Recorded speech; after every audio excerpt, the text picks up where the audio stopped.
ఈ కూటమి సర్కారు అధికారంలోకి వచ్చుడుతోనే ఏమన్నారుల్లా సంక్రాంతికి రోడ్లన్నీ ఇస్తాం అన్నారా. పవన్ అయితే ఓ మస్తు మాటలు చెప్పిండు. అద్దం లెక్కన చెక్కున మెరిసిపోయి రోడ్లే ఇస్తాం అన్నాడు కదా. మరి ఆ ఫస్ట్ సంక్రాంతి పండుగ పోయింది, రెండో సంక్రాంతి పండుగ అయిపోయింది, కానీ రోడ్లైతే వస్తలేవు. అందుకే గిడో కాడ జనాలు ఏం చేసి రోజుడుండ్రి. ఇంకో ఈడ పనిచేసే పబ్లిక్ అంతా వీళ్ళ ఊరికి కావాల్సిన రోడ్లు వీళ్ళే వేసుకునేటోళ్ళు. అగో రోడ్ వేయాల్సింది సర్కారు ఆఫీసర్లు కదా అని అంటే ఇక వాళ్ళు చేస్తలేరట. మరి ఏం చేస్తారు? అందుకే ఈ కూటమి సర్కారును నమ్ముకుంటే పని అయ్యేటట్టు లేదు. అందుకే మన పని మనమే చేసుకుందామని చెప్పి ఇట్లా నడుం బిగిచ్చిర్రు.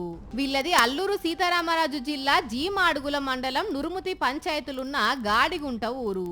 రోడ్డు లేక వీళ్ళకు చాలా తిప్పలైతుందట.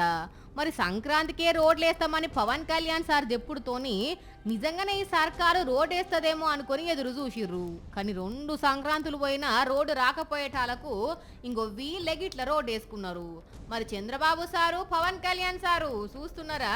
ఇక జనం పనులు జనాలే చేసుకుంటే ఇక మీరెందుకయ్యా అధికారంలో ఉండి అని ప్రశ్నిస్తున్నారు వీళ్ళ పనిని చూస్తున్న కొందరు పబ్లిక్.